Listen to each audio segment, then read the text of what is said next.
Hi everyone, welcome to study word classes. तो friends, आज हम लोग हिंदी पेडालॉजी डिस्कस करने वाले हैं।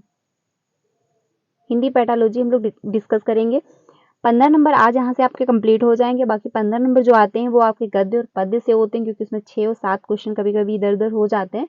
तो 15 नंबर आप वहां से वो कैसे कवर करेंगे, उनको कैसे अटेंड करेंगे, क्योंकि मतलब जो गद्य और पद्य होते हैं आपके हिंदी में आते हैं, और बाकी आपका जैसे आपने संस्कृत लिया फिर आपने इंग्लिश लिए तो उसमें भी आते हैं 15 नंबर। तो कुल मिला के वो जो हो जाते हैं नंबर वो 30 हो जाते हैं। तो 30 नंबर आप गेन कर सकते हो, उसमें कोई मेहनत नहीं है, क्योंकि आपको पैराग्राफ दिया होता है, बस पैराग्राफ को देख करके ही सॉल्व करना होता है। तो वो कैसे मैंने सॉल्व किया था, मेरे 15 में 15 आए थे हिंदी में भी, और संस्कृत मैंने ले रखी थी क्योंकि उसमें मेरा, तो उसमें भी मेरे नंबर अच्छे आ गए थे। एक दो शायद कम हुए थे, बाकी मेरे भी अच्छे उसमें आ गए थे। तो कैसे मैंने सॉल्व किया था वो भी मैं आपको, इसकी एक वीडियो मैंने पहले बनाई थी, वो मेरी पुरानी वीडियो है, बट अब मैं नई वीडियो जो बनाऊंगी तो उसको आप लोग जरूर देखिएगा कैसे मैंने सॉल्व किया था। बाकी मैं यही सजेस्ट करूंगी कि आप लोग पैराग्राफ कहीं भी कोई भी बुक उठा के मत सॉल्व करिएगा, जितने आप वीडियोस के मतलब पैराग्राफ दिए हैं। जब आप पेपर सॉल्व करोगे तो उसमें पेपर में पैराग्राफ दिए होते हैं, तो आप वहां से मतलब पैराग्राफ सॉल्व करिए। वहां से जब पैराग्राफ सॉल्व करोगे तो आपको समझ में आएगा कि हाँ पैराग्राफ कैसे आते हैं। और कभी कभी ये होता है कि वही पैराग्राफ तो खैर रिपीट नहीं करता है सीटेड, बट हाँ उसी से रिलेटेड जरूर पैराग्राफ होते हैं, तो आप लोग वहां से इसको सॉल्व करिएगा। बाकी कैसे सॉल्व करना है इसकी एक वीडियो मैं बनाऊंगी, तो आप मेरे साथ बने रहिएगा। बाकी अगर चैनल पे पहली बार है तो वीडियो को लाइक करके चैनल को सब्सक्राइब कर लीजिएगा। हम लोगों ने सीडीपी 3 बजे की जो क्लास होती है यहाँ पे आपकी, उसमें हम लोग सीडीपी हिंदी ईवीएस सारी सब्जेक्ट कवर करेंगे।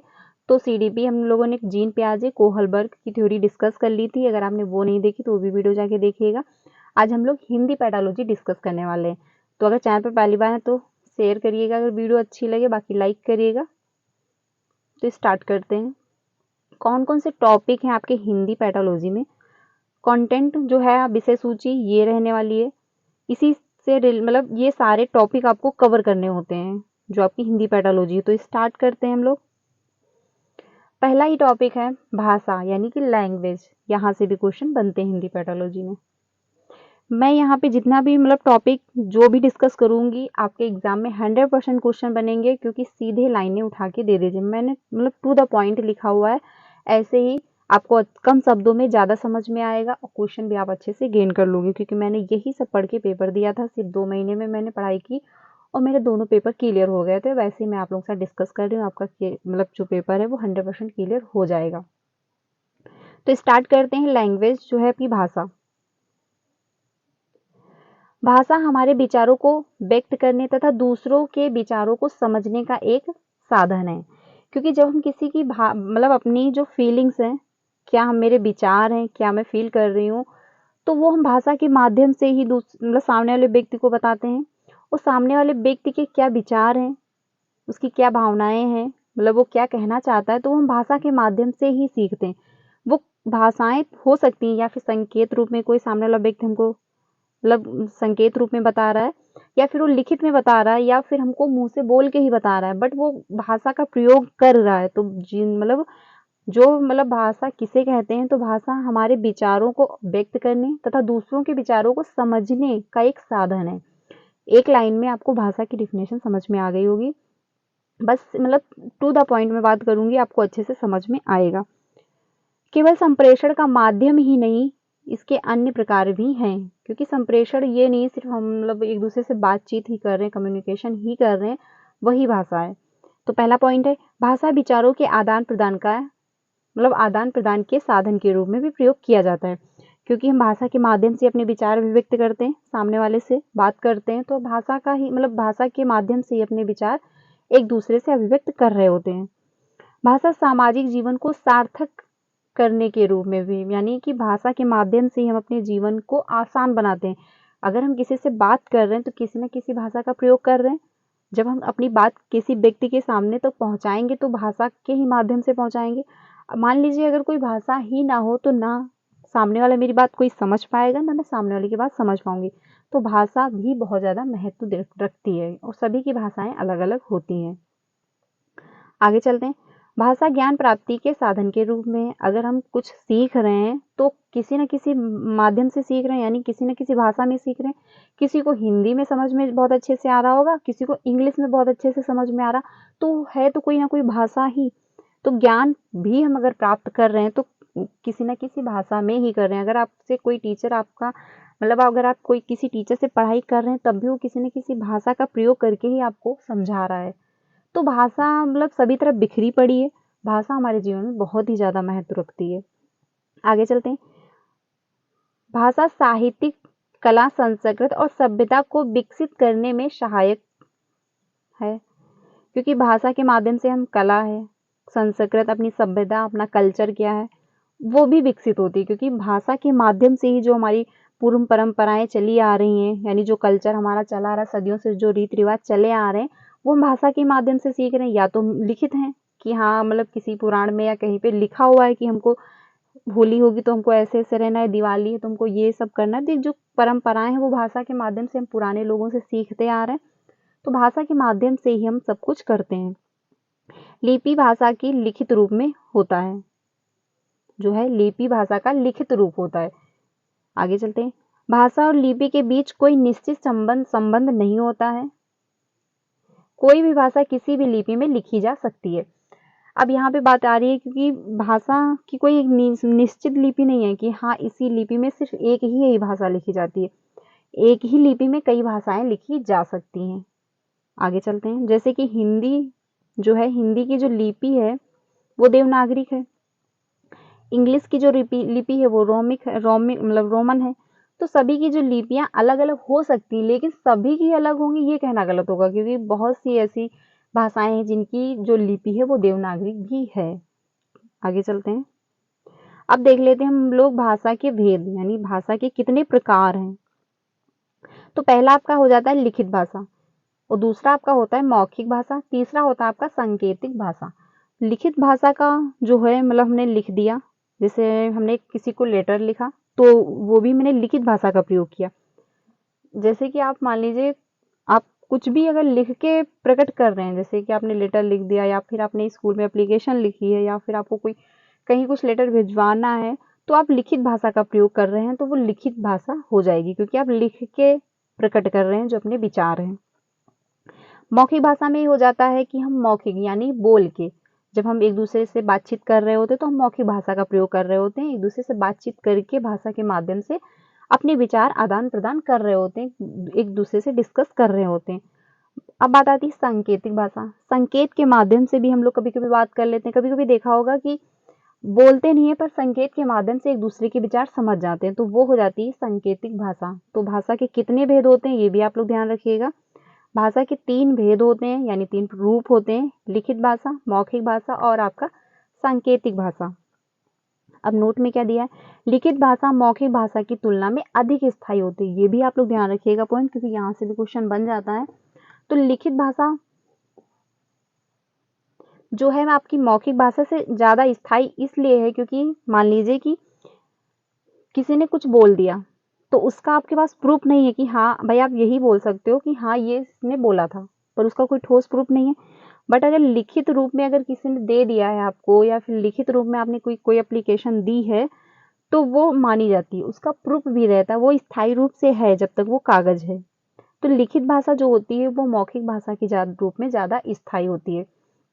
आप ऐसे मान लीजिए अगर आपने प्रॉपर्टी खरीदी, तो अगर कोई व्यक्ति आपसे कह दे कि हाँ ये प्रॉपर्टी जो मेरी है, मतलब जो ये प्लाट है ये मेरा आपका हो गया आज से, तो आपका हो तो गया, लेकिन उसका कोई प्रूफ नहीं है, वो कल बदल भी सकता है।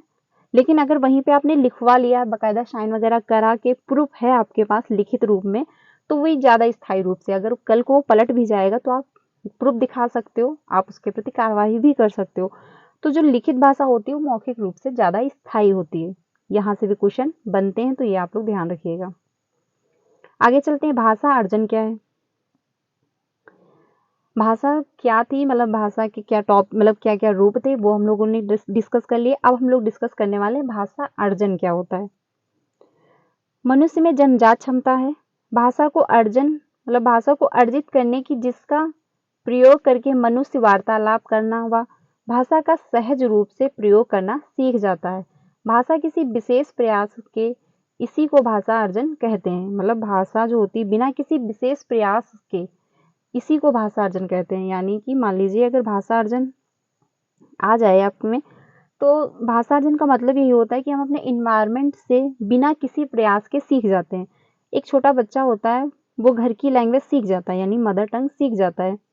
उसके लिए उसको कोई कोचिंग नहीं जानी पड़ती है, कहीं स्कूल नहीं जाना पड़ता है, ना ही कोई ट्यूशन लगवाना पड़ता है। लेकिन हाँ, वहीं पे जब मान लीजिए एक बच्चा, उसकी मातृभाषा हिंदी है, तो हिंदी अपने इन्वायरमेंट से खेल-खेल में, बातचीत करने में, घर में मतलब लोगों को बात करते देख के, सुन के वो सीख जाएगा।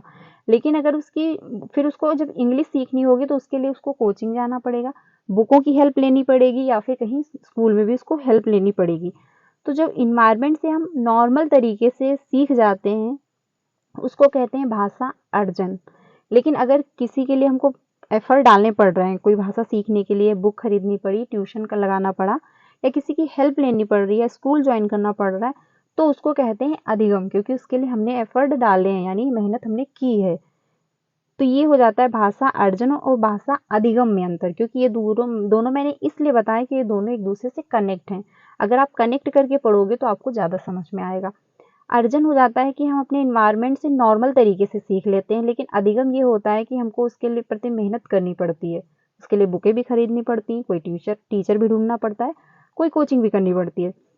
लेकिन बच्चा जैसे कि छोटा सा बच्चा, आप ऐसे समझिए, अगर छोटा बच्चा अगर उसको इंडिया का है और उसको भेज दिया जाए अमेरिका बचपन से ही, तो वो इंग्लिश बहुत अच्छे से सीख जाएगा। उसके लिए उसको कोई कोचिंग नहीं करनी पड़ेगी। लेकिन इंडिया का जो बच्चा है, अगर उसको इंग्लिश सीखनी है तो उसके लिए उसको ट्यूशन पढ़ाना पड़ेगा, उसको बुकों की हेल्प लेनी होगी, टीचर की भी हेल्प चाहिए होगी। तो यही होता है कि जो बच्चा इन्वायरमेंट से जो नॉर्मल तरीके से बिना कोई एफर्ट डाले, मतलब खेल खेल में लैंग्वेज सीख जाता है, उसी को कहते हैं भाषा अर्जन। आई होप आपको समझ में आ गया होगा, क्योंकि ये भाषा अधिगम और भाषा अर्जन दोनों एक दूसरे से कनेक्ट हैं। जब तक आप कनेक्ट करके नहीं पढ़ोगे तब तक बातें बैठेंगी नहीं। तो इसलिए इन दोनों में बस यही डिफरेंस है, क्योंकि अर्जन हम नॉर्मल तरीके से इन्वायरमेंट से सीख जाते हैं और अधिगम में हमको एफर्ट डालने पड़ते हैं, यानी मेहनत करनी होती है। आगे चलते हैं, पॉइंट देख लेते हैं। जो अर्जन है वो स्वाभाविक प्रक्रिया यानी नेचुरल है। आप अपने इन्वायरमेंट से स्वाभाविक रूप से सीख जाएंगे। इसके लिए आपको ये नहीं कि 1 घंटे माँ से कोचिंग कर मतलब ट्यूशन ले रहे हैं या फिर 1 घंटे दादी से ट्यूशन ले रहे हैं, ऐसा कुछ नहीं होने वाला है। आप नॉर्मल घर में लोग बातचीत कर रहे होंगे, आप बातचीत करोगे, सुनोगे, देखोगे, बच्चों के साथ खेलोगे, आस पड़ोस जाओ मतलब घूमोगे, आप लैंग्वेज आराम से सीख जाओगे। तो ये स्वाभाविक रूप से होती है जो अर्जन होता है। अगला पॉइंट है वातावरण का प्रभाव। मतलब इन्वायरमेंट का भी बहुत ज़्यादा बच्चे के भाषा सीखने में प्रभाव पड़ता है, क्योंकि जैसा इन्वायरमेंट होगा बच्चे की वैसी लैंग्वेज हो जाएगी। क्योंकि इन्वायरमेंट में जैसी मतलब भाषाएं बोली जा रही, बच्चा वैसे सीखता जाएगा और उसी प्रकार से बोलेगा। आपने देखा होगा सभी की जगह की जो लैंग्वेज है वो चेंज होती है, क्योंकि बच्चा उसी इन्वायरमेंट में पला बड़ा और उसी से वो सीखेगा। तो जैसा माहौल होगा वैसा वो बन जाएगा। आगे चलते हैं, सहज प्रक्रिया यानी ये आराम से नॉर्मल, इसमें कोई एफर्ट डालना नहीं होता, कोई मेहनत नहीं करनी, कोई टेंशन नहीं होती कि हमको ये लैंग्वेज सीखनी। लेकिन वहीं पे जब बात अदर सब्जेक्ट की आती है, मतलब अदर लैंग्वेज की आती है, तो उसमें मेहनत करनी पड़ती है। तो ये सहज प्रक्रिया भी होती है। ये पॉइंट मैं इसलिए बता रही हूँ क्योंकि ये पॉइंट सीधे आ जाते हैं। आगे चलते हैं, अचेतन या अवचेतन प्रक्रिया है, ये आप लोग ध्यान रखिएगा। अर्जन का संबंध मातृभाषा से ज्यादा है।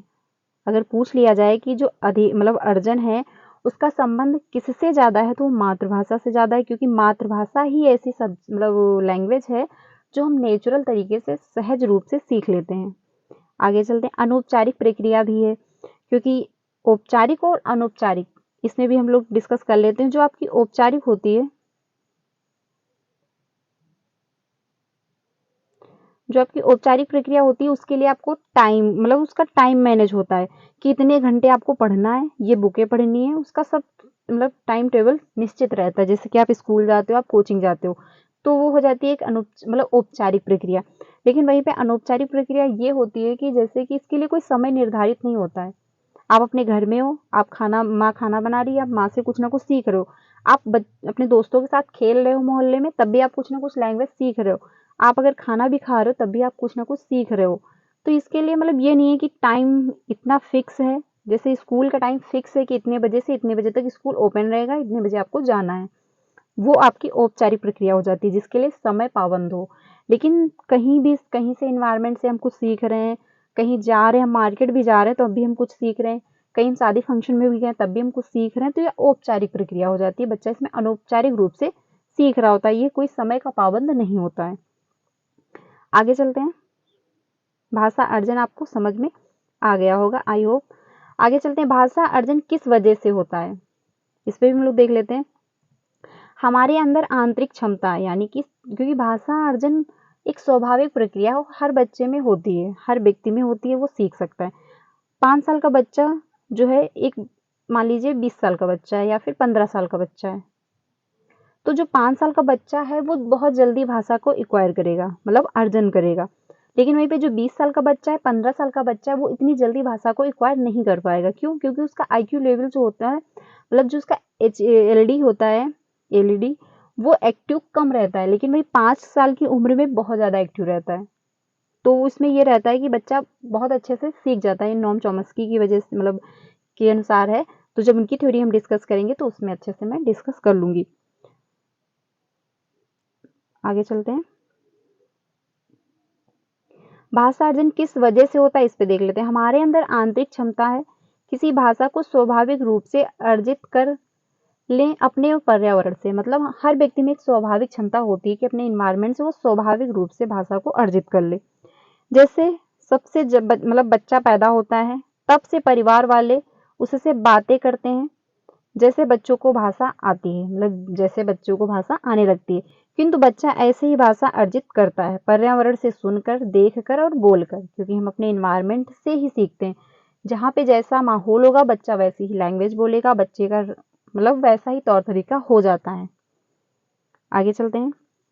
मातृभाषा क्या है, इस पे भी आता है क्वेश्चन कभी कभी कि जो हिंदी है वो राज्य भाषा है आपकी या फिर राष्ट्रीय भाषा है। तो हिंदी आपकी राज्य भाषा है, राष्ट्रीय भाषा हमारी कोई भी नहीं है, ये आप लोग ध्यान रखिएगा। 1 नंबर का कभी कभी क्वेश्चन ये बन जाता है। आगे चलते हैं। किसी भी व्यक्ति के लिए भाषा का पहला रूप, अतः बच्चे के घर में बोली जाने वाली भाषा मातृभाषा कहलाती है। जो बच्चे की मतलब हर व्यक्ति की जो मातृभाषा है वो अलग अलग है। किसी की तेलुगु होगी, किसी की तमिल होगी, किसी की पंजाबी होगी, किसी की कन्नड़ होगी, किसी की इंग्लिश होगी, किसी की हिंदी होगी, क्योंकि सभी बच्चे की जो मातृभाषा है वो अलग अलग है। भाई हम लोग मतलब हम लोग के यहाँ हिंदी बोली जाती है, लेकिन आप दिल्ली चले जाएंगे तो वहाँ पे अवधी बोली जाती है, आप बिहार चले जाएंगे तो वहाँ पे बिहार भोजपुरी बोली जाती है। तो सभी की चेंज होती है। अमेरिका जाएंगे तो वहाँ पे इंग्लिश बोली जाती है। तो सभी की जो लैंग्वेज है वो चेंज होती है, मतलब सभी की जो मातृभाषा है वो डिफरेंट होती है। ये आप नहीं कह सकते कि सभी की जो मातृभाषा वो एक समान होती है, क्योंकि बच्चा हर घर में अपनी अलग अलग भाषाएं बोली जाती हैं। तो जब हर घर में अलग अलग भाषाएं बोली जाएंगी तो हर बच्चा अपने अलग अलग तरीके से ही सीखेगा। आगे चलते हैं। जिसकी डिफिनेशन है, भाषा अर्जन एक ऐसी प्रक्रिया जो बिल्कुल स्वाभाविक है। सामान्यतः भाषा मतलब बच्चा मातृभाषा का अर्जन परिवार से ही मतलब कर लेता है, क्योंकि बच्चा जन्म के बाद परिवार अपने माँ बाप के संपर्क में ही आता है, अपने भाई बहन दादा दादी घर में ही जो भाषा बोली जाती है बच्चा वही पहले सीखता है। स्कूल आने से पहले ही वे मातृभाषा में अपनी बात कहने व समझने में सक्षम होते हैं।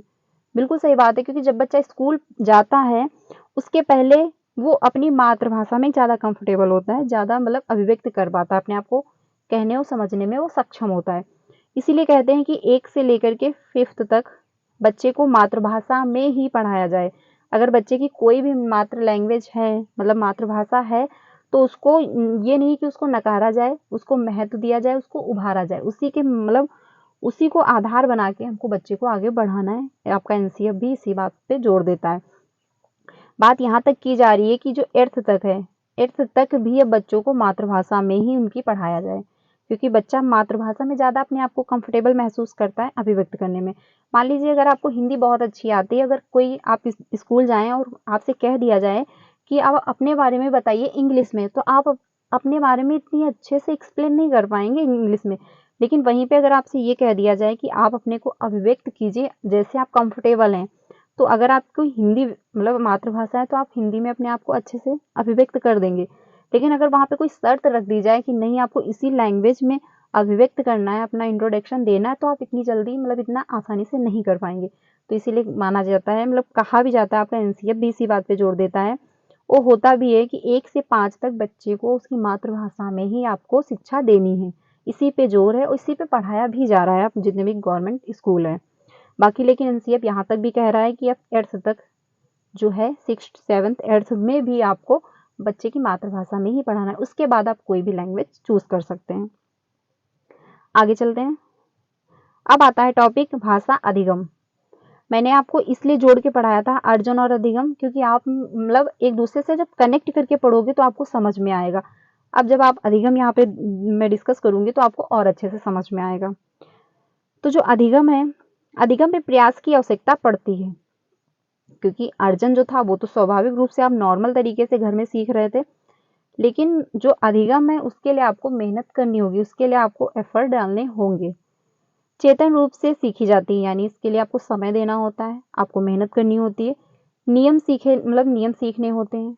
जब आप इंग्लिश सीख रहे होगे तो उसके रूल्स होते हैं, नियम आपको सीखने पड़ते हैं, किताबें पढ़नी होती हैं, कौशल सीखने होते हैं, यानी आपको किताबों का भी सहारा लेना होता है।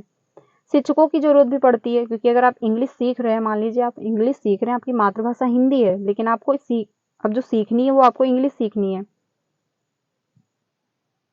तो उसके लिए आपको बुक भी चाहिए, कोई टीचर भी चाहिए, कोई स्कूल भी ज्वाइन करोगे आप, हो सकता है आप आज की दुनिया में मोबाइल का भी सहारा लो। तो मतलब इसमें आप जब ये सब खोज कर रहे हो, आप किसी की हेल्प ले रहे हो, तो इसमें आप मेहनत कर रहे हो, तो जिसमें आप एफर्ट डालते हो, जिसमें आप मेहनत करते हो, वो आपका भाषा अधिगम हो जाएगा। सिंपल है, मैंने बहुत आसान तरीके से आपको एक्सप्लेन करने की कोशिश की है। आई होप आपको समझ में आया होगा। अगर नहीं भी आया तो आप लोग कमेंट सेक्शन में बताइएगा, मैं फिर से एक्सप्लेन कर दूंगी। आगे देखते हैं। अतः भाषा अधिगम का एक औपचारिक प्रक्रिया है, क्योंकि अधिगम औपचारिक इसलिए है क्योंकि इसके लिए आपको समय के पाबंद आप होते हो। अगर आप कोई कोचिंग भी कर रहे हो तो उसका टाइम होगा कि इतने टाइम आपको पहुंचना है। अगर आप स्कूल भी जा रहे हो उसका भी एक टाइम फिक्स है, कितने टाइम आपको स्कूल पहुंचना है। तो ये औपचारिक प्रक्रिया हो जाती है। लेकिन वहीं पे भाषा अर्जन जो है आपका अनौपचारिक प्रक्रिया है, क्योंकि उसके लिए कोई टाइम पाबंद नहीं है कि नहीं आपको इतने बजे तक ही सिर्फ ये बात मतलब ये लैंग्वेज सीखनी है, अब ये वर्ड बोलने हैं। आप मार्केट जा रहे हो वहां से भी लैंग्वेज सीख रहे हो, आप दोस्तों के साथ खेल रहे हो, अपने दोस्तों से डिस्कस कर रहे हो, बातचीत कर रहे हो, तब भी आप सीख रहे हो। आप मोबाइल भी अगर देख रहे हो तो उससे भी कुछ ना कुछ मतलब जो लैंग्वेज है, भाषा है, वो सीख रहे हो, किसी ना किसी माध्यम से आप कुछ ना कुछ आप सीखोगे। तो ये औपचारिक ना होकर के अनौपचारिक होती है जो आपका अर्जन है, लेकिन वहीं पे जो अधिगम है वो आपका औपचारिक है। इसके अंदर जो पॉइंट आते हैं वो हम लोग देख लेते हैं। अधिगम का संबंध दूसरी भाषा से है, यानी जो आपकी लैंग्वेज मातृभाषा होती है उससे ना होकर के दूसरी भाषा से होता है, तो उसको कहते हैं अधिगम।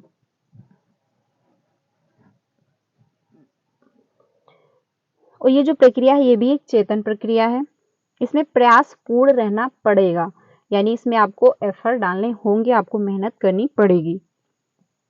औपचारिक माहौल चाहिए इसके लिए, जो आपका अधिगम है। स्किनर के अनुसार भाषा अनुकरण प्लस पुनर्बलन से सीखी जाती है। जो आपका अधिगम है, स्किनर कहते हैं कि जो भाषा है अनुकरण, यानी अनुकरण का ये मतलब होता है कि हम देख के सीखते हैं। बच्चा अगर घर में है अपने और कुछ ना कुछ वो सीख रहा है तो वो किसी ना किसी का अनुकरण ही कर रहा है। अगर दादी घर में मतलब माँ अच्छे से बात कर रही है तो बच्चा अच्छे से बात करेगा।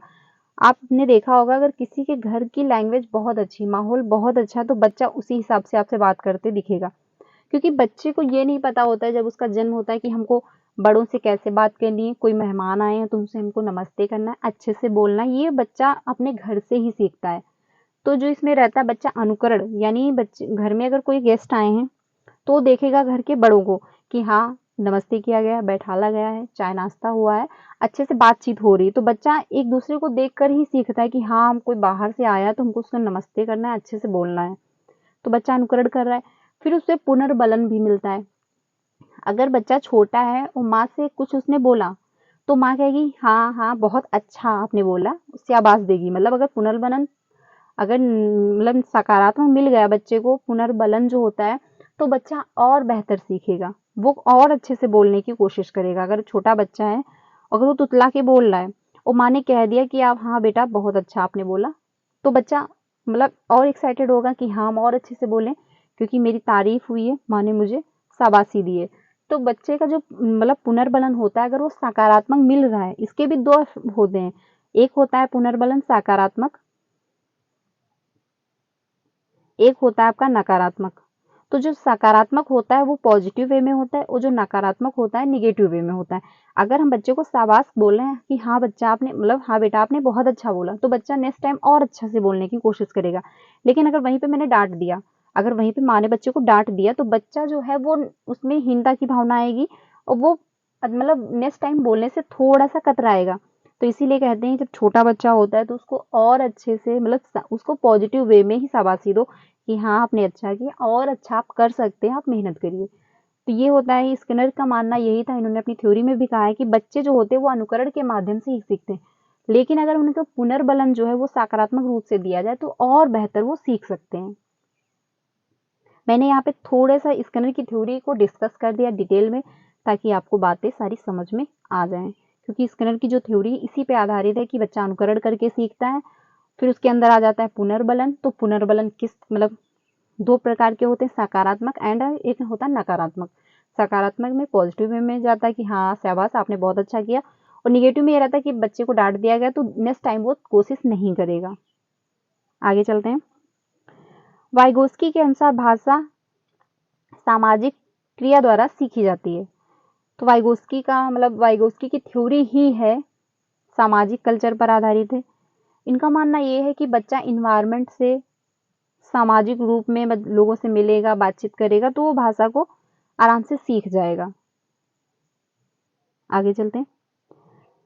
व्याकरण को संदर्भ में सिखाया जाना चाहिए। जो व्याकरण होता है उसको संदर्भ में, यानी कि उसको मातृभाषा से रिलेट करके सिखाया जाना चाहिए। यहाँ से भी क्वेश्चन बन जाता है कभी कभी कि जो व्याकरण होती है उसको बच्चे को उसकी मातृभाषा में सिखाई जानी चाहिए या फिर जो दूसरी लैंग्वेज है।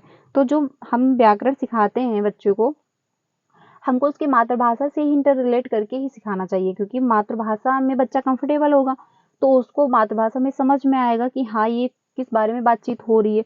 फिर हमको उसको ट्रांसफर करना है दूसरी लैंग्वेज में। तो जो व्याकरण होती है उसको हमको बच्चे की मातृभाषा यानी संदर्भ में सिखाना चाहिए। ये आप लोग ध्यान रखिएगा, यहाँ से क्वेश्चन बनता है कि जो व्याकरण होती है उसको हमको संदर्भ में सिखाना है। ठीक है, आगे चलते हैं। भाषा सीखने के लिए जो आपका प्रिंट समृद्ध वातावरण भी चाहिए। अब प्रिंट समृद्ध जो वातावरण होता है वो कैसा होता है, मान लीजिए कि स्कूल में आपने देखा होगा दीवालों पे चित्र बना दिए जाते हैं, दीवालों पे टेबल लिख दिया जाता है, दीवालों पे छोटा बड़ा लिख दिया जाता है, 1 2 3 4 लिख दिया जाता है, ABCD वगैरह भी लिखा होता है। जैसे कि एक दीवार बनी है, यहाँ पे ABCD लिखा है, यहाँ पे 1 2 लिखा है, यहाँ पे 2 दूनी 4 2 3 6 टेबल लिखे हुए हैं। तो इससे ये रहता है, कभी कभी आपने देखा होगा जीनों पर भी टेबल लिखे होते हैं, जब बच्चा सीढ़ियों पे चढ़ रहा होता है उस पर भी टेबल लिखे होते हैं या फिर कुछ बना होता है। तो इससे ये रहता है कि बच्चे का इन्वायरमेंट जो है, बच्चे का जो स्कूल है वो प्रिंट समृद्ध वातावरण इसलिए बना दिया जाता है कि बच्चा अगर जिस तरफ भी देख रहा है तो कुछ ना कुछ सीख रहा है। अगर वो दीवार की तरफ देख रहा है तब भी वो ABCD पढ़ रहा है, अगर वो सीढ़ियों पे चढ़ रहा है तब भी वो टेबल पढ़ रहा है। तो हर तरफ जब वो देखता रहेगा कुछ ना कुछ सीखता रहेगा। इसीलिए मतलब जो है आपने देखा होगा जितने भी सरकारी स्कूल हैं 1 to 5 के, उन दीवालों पे मतलब टेबल लिखे रहते हैं अंदर, या फिर ABCD मतलब बच्चों के लेबल का A for Apple, B for boy, छोटा से अनार, ये सब लिखा रहता है। इससे ये रहता है कि बच्चे को पढ़ने में आसानी होती है, अपने इन्वायरमेंट में जिधर भी देखता है कुछ ना कुछ लिखा रहता है और वो आराम से सीखता रहता है। इसी को कहते हैं प्रिंट समृद्ध वातावरण। आई होप आपको समझ में आ गया होगा कि प्रिंट समृद्ध जो वातावरण होता है वो किसको कहते हैं। जैसे दीवालों पे लिख दिया, सीढ़ियों पे लिखा हुआ है, तो बच्चा अपने इन्वायरमेंट में सभी तरफ देख रहा है क्लासरूम में कि हाँ यहाँ पे ये लिखा है वो लिखा, वो देख देख के पढ़ता रहेगा। अब बात आती है भाषा अर्जन व भाषा अधिगम में अंतर।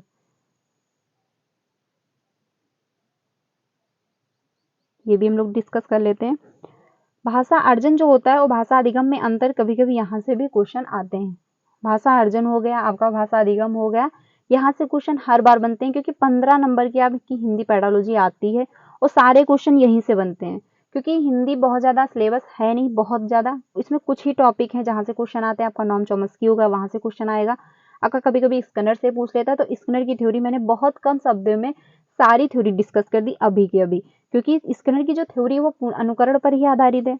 और फिर उसमें ऐड हो जाता है आपका पुनर्बलन, और पुनर्बलन पे भी मैंने आपको डिस्कस कर दिया है। तो स्किनर की थ्योरी भी अगर आप मतलब अच्छे से समझ गए होंगे तो आप वहाँ से क्वेश्चन वहाँ से एक ही बनता है कि स्किनर की जो थ्योरी है, मतलब स्किनर के अनुसार बच्चा अनुकरण करके सीखता है या नहीं, तो ऑब्वियसली है बच्चा अनुकरण करके ही सीखता है, क्योंकि बच्चा ये तो है नहीं कि जन्म मतलब बच्चे का जन्म हुआ और उसको ऑलरेडी सब कुछ पता है।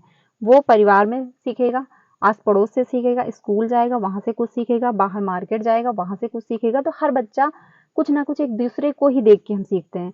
आज की डेट में तो हम लोग मोबाइल से बहुत कुछ सीख रहे हैं, तो हम किसी ना किसी को जब देखते हैं तभी हम उससे कुछ कॉपी करते हैं जो हमको अच्छा लगता है।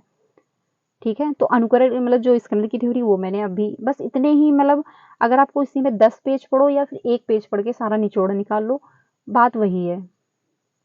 अब हम लोग देख लेते हैं जो भाषा अर्जन है। वाइगोस्की की थ्योरी हम लोग सीडीपी की क्लास में डिस्कस कर लेंगे। वही थ्योरी आपकी हिंदी में आ जाता है, क्योंकि एक दो क्वेश्चन आप मतलब एक क्वेश्चन आपका हिंदी पैथोलॉजी में भी आ जाता है। कुछ ऐसे टॉपिक हैं जो आपके सीडीपी में भी आते हैं और कुछ ऐसे टॉपिक हैं आपके हिंदी पैथोलॉजी में भी देखने को मिलते हैं, जैसे कि आपका स्किनर हो गया, ठीक है, आपका जीन पियाजे हो गया, आपका नॉम चॉम्स्की हो गया, आपके स्किनर हो गए। तो ये कुछ ऐसे मतलब थ्योरी है जो आपकी हिंदी पैथोलॉजी और आपके इंग्लिश मतलब वो सीडीपी पैथोलॉजी मतलब सीडीपी में दोनों में मिलते हैं, सेम होते हैं। तो चाहे आप उसमें पढ़ लीजिए ये थ्योरी, चाहे आप हिंदी पैथोलॉजी में डिस्कस कर लीजिए, सेम रहते हैं। अब हम लोग देख लेते हैं भाषा अर्जन और भाषा अधिगम। भाषा अर्जन जो होता है अवचेतन प्रक्रिया है। इसके लिए कोई आपको मतलब ये नहीं कि हमको ध्यान से दे बैठना है इस क्लास में कि हमको ये टॉपिक याद करने हैं। ऐसा कुछ नहीं है। घर में आप नॉर्मल हो, आप खा रहे हो खाना तब भी आप सीख लोगे कुछ ना कुछ लैंग्वेज, आप खेल रहे हो, आप टीवी देख रहे हो तब भी आप ना कुछ सीखते हो।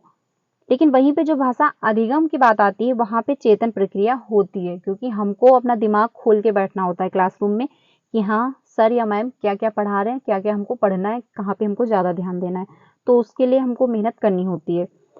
जो अर्जन होता है ये स्वाभाविक प्रक्रिया यानी नेचुरल है। हम आराम से चिल करके खा पी के मौज करके भी लैंग्वेज सीख लेते हैं। लेकिन वहीं पे जो अधिगम होता है वो नियमबद्ध प्रक्रिया यानी नियम के अकॉर्डिंग होगा। यानी जो स्कूल आपका 7 बजे से, ये नहीं आप 10 बजे जा रहे हो स्कूल, छुट्टी होनी है 2 बजे, आप आ रहे हो 1 बजे की, हमको 1 बजे छुट्टी दे दो हम अपने घर जा रहे हैं, ऐसा कुछ नहीं होता। नियम पाबंद होता है। क्लास अगर 1 घंटे की हिंदी की चल रही है तो 1 ही घंटे होने वाली है। नेक्स्ट क्लास जो होगी उसमें वो सब्जेक्ट पढ़ाई जाएगी। तो नियम पाबंद भी होते हैं। अगर ट्यूशन आप जा रहे हैं, अगर 1 घंटे का ट्यूशन है तो ये नहीं टाइम होगा कि उसका 2 बजे हमको ट्यूशन जाना है, ये नहीं आप 4 बजे ट्यूशन जा रहे हो, ऐसा कुछ नहीं होता। नियम पाबंद होता है जो अधिगम होता है। लेकिन वहीं पे जो अर्जन होता है वो नेचुरल है, स्वाभाविक रूप से हम सीख लेते हैं। अर्जन जो होता है अनौपचारिक प्रक्रिया है। अभी मैंने आपको बता दिया अनौपचारिक किसको कहते हैं, कि हम अपने इन्वायरमेंट से कोई मतलब टाइम का पाबंद नहीं है, नॉर्मल तरीके से दिन हो या रात हो 24 घंटे में कभी भी हम सीख लेंगे। अगर हम मार्केट जा रहे हैं तब भी हम कुछ ना कुछ सीख रहे हैं, अगर हम अपने स्कूल जा रहे हैं रास्ते से आ रहे हैं तब भी हम कुछ ना कुछ सीख रहे हैं। मतलब नियम कागज ये नहीं कि हमको बुक कोई पढ़नी पड़ रही है, किसी टीचर से एडवाइस लेनी पड़ रही है, ऐसा कुछ नहीं है। हम नॉर्मल आराम से किसी भी टाइम सीख सकते हैं 24 घंटे में। लेकिन वहीं पे जो अधिगम होता है औपचारिक प्रक्रिया है, क्योंकि हमको उसके लिए स्कूल जाना पड़ रहा है, ट्यूशन करना पड़ रहा है, बुकें लेनी हो रही हैं, किसी टीचर की हेल्प चाहिए होती है, तो वो औपचारिक प्रक्रिया हो जाती है। अर्जन जो होता है मातृभाषा होता है, क्योंकि हम अपनी माता मतलब जो मदर टंग होती है, मतलब मातृ जो होती है उसको हम सीख रहे होते हैं, तो ये मातृभाषा हो जाती है। इसको हम नॉर्मल इन्वायरमेंट से अपने कवर कर लेते हैं। लेकिन वहीं पे जो होता है आपका अधिगम वो दूसरी भाषा आपकी कोई भी हो सकती है। मान लीजिए मातृभाषा आपकी हिंदी है, ठीक है, या किसी की इंग्लिश भी हो सकती है, किसी की पंजाबी भी हो सकती है, किसी की तमिल भी हो सकती है, तो सबकी अपनी अपनी अलग अलग होती है। लेकिन वहीं पे जब हम दूसरी भाषा सीख रहे हैं तो उसके लिए हमको मेहनत करनी पड़ती है, नियम के अनुसार भी चलना होता है। जैसे कि आपकी हिंदी है मातृभाषा, वो आपको सीखनी है दूसरी लैंग्वेज, अधिगम में आपकी आ रही है इंग्लिश, तो आप उसके लिए आपको रूल पढ़ने होते हैं, किताबें लेनी होती, तो वो आपका चला जाता है अधिगम में। ठीक है, तो जो भाषा अर्जन और भाषा अधिगम है इसमें जो अंतर है वो आपको समझ में आ गए होंगे। अब हम लोग चलते हैं आगे। अगला जो टॉपिक है भाषा अर्जन व भाषा अधिगम का मुख्य अंतर क्या है, जो इसका मुख्य अंतर है वो क्या है। पहला पॉइंट है वातावरण। वातावरण का बहुत ज्यादा है मतलब अंतर यही होता है, क्योंकि हम वातावरण जो घर का होता है वो अलग होता है, स्कूल का वातावरण अलग होता है। घर पे हम कुछ भी पहन के कैसे भी बैठ सकते हैं, लेकिन स्कूल में तो हम कुछ भी पहन के नहीं जा सकते, भाई यूनिफॉर्म में ही जाना होता है। तो इन्वायरमेंट का भी बहुत ज़्यादा फ़र्क रहता है। मातृभाषा हमेशा अर्जित की जाती है। मातृभाषा सीखने के लिए कोई आपको ट्यूशन नहीं जाना होता है, वो नॉर्मल तरीके से आप अर्जित कर लेते हो, ठीक है। बच्चा एक से अधिक भाषाएं भी अर्जित कर सकता है वातावरण से। बिल्कुल सही बात है। अगर इसमें वाइगोस्की जो है उनकी थ्योरी ऐड हो जाएगी, क्योंकि वाइगोस्की कहते हैं कि जो बच्चा है अगर उसको हमको किसी भी इन्वायरमेंट में छोटे पर से अगर डाल दिया जाए तो उसी वातावरण से वो उसी तरीके का व्यवहार करने लगेगा, वो आराम से सीख जाएगा। तो बच्चा जो है एक से अधिक भाषाएं भी सीख सकता है अपने इन्वायरमेंट से। आगे चलते हैं। अब जो आती है आपकी लक्ष्य लैंग्वेज, यानी जो टारगेट लैंग्वेज होती है वो क्या है। दूसरी भाषा या स्कूल की भाषा आपकी लैंग्वेज हो जाती है लक्ष्य, यानी टारगेट लैंग्वेज जो होती है दूसरी भाषा। मातृभाषा तो आपकी है ही है, एक आपने नॉर्मल सीखी है, बट आपको दूसरी भाषा भी सीखनी है, तो उसी को कहते हैं टारगेट लैंग्वेज। ये आप लोग ध्यान रखिएगा। मदर टंग जो होती है भाषा का पहला रूप है, यानी बच्चा अपने माँ से सीख रहा होता है, अपने इन्वायरमेंट से, अपने घर से जो सीखता है वो उसकी मदर टंग होती है, हमेशा अर्जित की जाती है।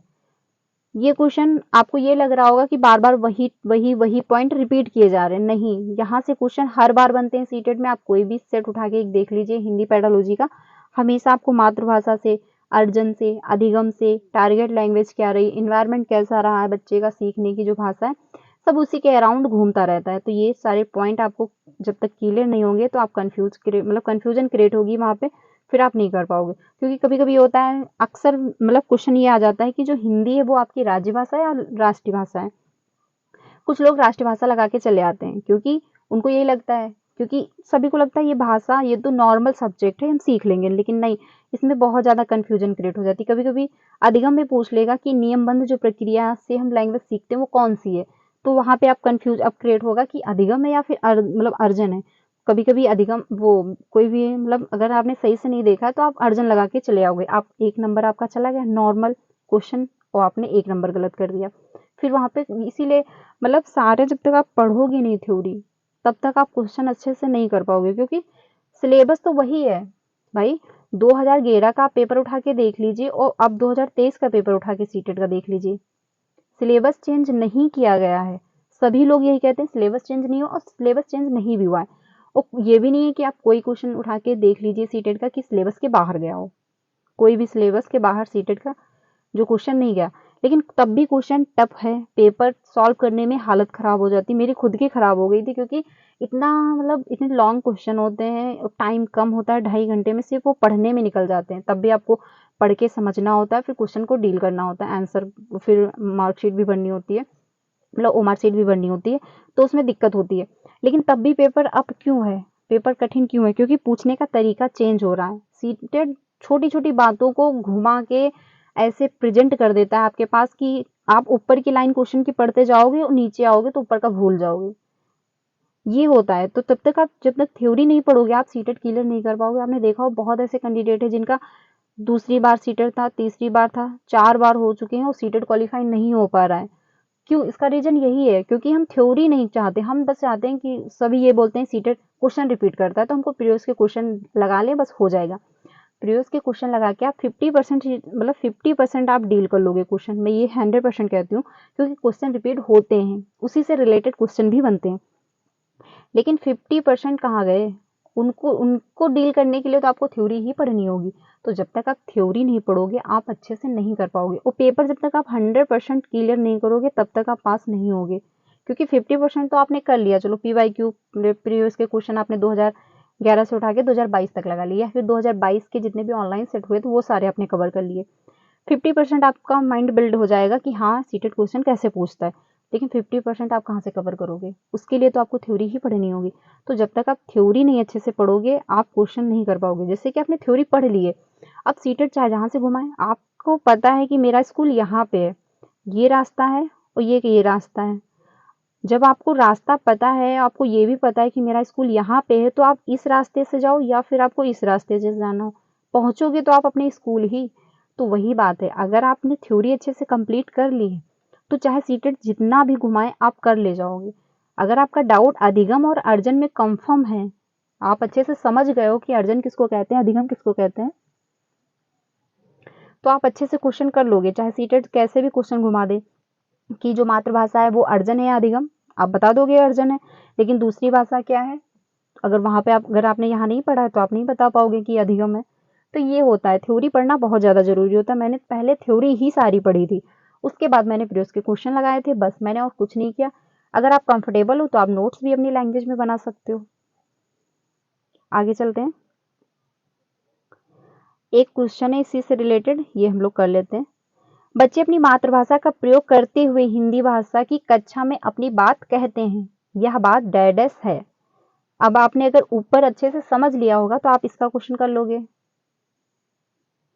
आप आराम से बता दोगे कि बच्चा अपनी बात मतलब जो है मातृभाषा का प्रयोग करते हुए हिंदी भाषा की कक्षा में अपनी बात कहते मतलब कह रहा है, तो यह बात डैडस है, क्या होगी, स्वाभाविक है, क्योंकि वो अपनी लैंग्वेज में बोल रहा है, जो उसकी माता मतलब मदर टंग है, जो उसकी मातृभाषा है उसमें वो बात कर रहा है, तो वो स्वाभाविक रूप से आराम से कंफर्टेबल होगा और वो अपनी बात कह देगा।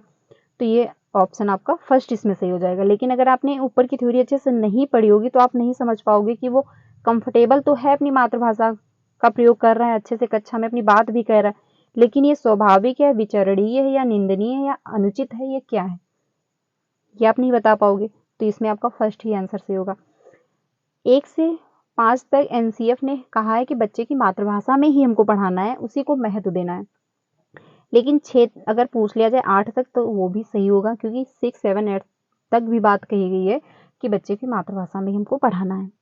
तो फ्रेंड्स आज के लिए बस इतना ही रखते हैं। कल हम लोग जो आगे का है कि भाषा की विविध रूप क्या है, भाषा सीखने के जो चरण क्या है, वो हम लोग कल की वीडियो में डिस्कस करेंगे। आज के लिए बस इतना ही रखते हैं। अगर अच्छी लगी हो क्लास तो लाइक करिएगा, कमेंट सेक्शन में अपनी राय जरूर दीजिएगा। अगर मेरे एक्सप्लेन करने में कुछ भी गड़बड़ी हो रही है, आपको समझ में कम आ रहा है, तो आप लोग कमेंट में बताइएगा, मैं फिर से एक्सप्लेन करूंगी और बेहतर कोशिश करूंगी। बाकी मैं यही कहूंगी कि आप लोग प्लीज़ थ्योरी जरूर फॉलो करिए। जब तक आप थ्योरी नहीं करोगे आप सीटेट क्लियर नहीं कर पाओगे, क्योंकि ऊपर ऊपर पढ़ लोगे। और कोई भी बुक मार्केट में मत खरीदिए, क्योंकि कोई बुक खरीद लोगे, क्योंकि सीटेट सिर्फ एनसीईआरटी फॉलो करता है, सिलेबस सेम है उसका, 10 साल से चेंज नहीं हुआ है। तो आप सिलेबस को फॉलो करिए, आप सिलेबस करिए। और सीटेट ने खुद इतने क्वेश्चन दे रखे हैं प्रीवियस के क्वेश्चन कि आप उतने अगर कर लोगे तब भी आप कोई मॉक टेस्ट कोई बुक खरीदनी आपको नहीं पड़ेगी। लेकिन तभी मैंने एक बुक खरीदी थी प्रैक्टिस के लिए, क्योंकि ऑनलाइन मतलब आप जब करने बैठो सेट तो उतना कंफर्टेबल नहीं होता, क्योंकि क्वेश्चन मतलब पेपर तो आपका ऑफलाइन होता है।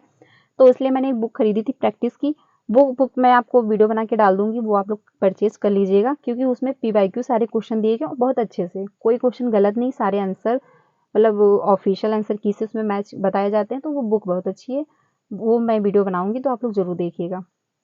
तो मिलते हैं फ्रेंड्स नेक्स्ट वीडियो में। कल हम लोग इसी के आगे से स्टार्ट करेंगे। अब हम लोग हिंदी पेडालॉजी पहले समाप्त कर देंगे, क्योंकि अगर आप हिंदी पढ़ोगे सीडीपी पढ़ोगे तो सब मिक्स हो जाएगा। इसलिए अब हम लोग हिंदी, क्योंकि बहुत कम है, 15 नंबर की ही होती है हिंदी पेडालॉजी और बहुत कम इसका सिलेबस होता है, तो हिंदी पेडालॉजी हम लोग खत्म कर देते हैं, क्योंकि इसमें मैन टू द पॉइंट मतलब समझो हर टॉपिक का निचोड़ है इसमें, एक एक पॉइंट में आपको एक एक लाइन में सारा आंसर मिल रहा है। इसलिए हम लोग ये डिस्कस कर लेंगे, फिर हम लोग सीडीपी की तरफ चलेंगे। 5 बजे की जो क्लास है उसको जरूर ज्वाइन कीजिएगा, वो सोशल साइंस की है, एनसीईआरटी 6 की हम लोग डिस्कस कर रहे हैं, चैप्टर 4 हो गया है, मतलब चैप्टर 4 आज डिस्कस करके हम लोग 5 बजे मैं 5 बजे वीडियो डाल दूंगी, आप लोग जरूर उसको ज्वाइन कीजिएगा। तो मिलते हैं नेक्स्ट क्लास में, तब तक के लिए अपना ध्यान रखिएगा। अगर वीडियो अच्छी लगी तो उसको लाइक करिएगा, ज़्यादा से ज़्यादा अपने फ्रेंड को शेयर कीजिएगा। मिलते हैं कल। Thank you so much.